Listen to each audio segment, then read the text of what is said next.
અંકલેશ્વરની રંગ international school ખાતે વડીલ વંદના કાર્યક્રમની અનોખી ઉજવણી કરવામાં આવી હતી. વિદ્યાર્થીઓમાં વડીલો પ્રત્યે માન સન્માન જળવાય તથા આપણી સંસ્કૃતિ અંગે વધુ માહિતગાર કરવાના હેતુસર વડીલ વંદના કાર્યક્રમનું આયોજન કરવામાં આવ્યું હતું. વડીલ વંદના કાર્યક્રમનું આયોજન કરવામાં આવ્યું હતું.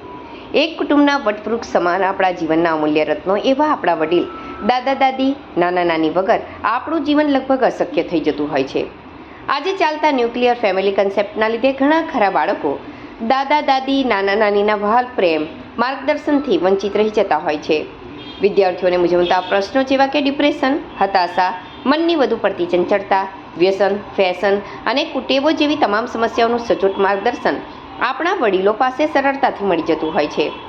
પૂર્વ શહેર ભાજપ પ્રમુખ નરેન્દ્ર પટેલ અને સ્કૂલના એમડી અનિલસિંહ ઠાકોરના હસ્તે દીપ પ્રાગટ્ય દ્વારા કાર્યક્રમની શરૂઆત કરવામાં આવી હતી.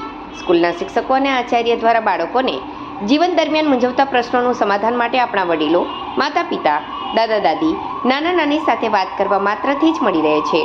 બાળકોમાં નિષ્ઠા, સમર્પણ, સદાચાર, સૂર્યોદય ભાવ, વડીલો અને ગુરુજનો પ્રત્યે અપાર સ્નેહ જેવા સદ્ગુણો જાગૃત થાય તે હેતુથી શાળામાં દરરોજ એક શ્રી ગીતાજીના શ્લોકનું વિસ્તારથી અર્થ સાથે શિક્ષકો અને આચાર્ય દ્વારા સમજાવવામાં આવે છે.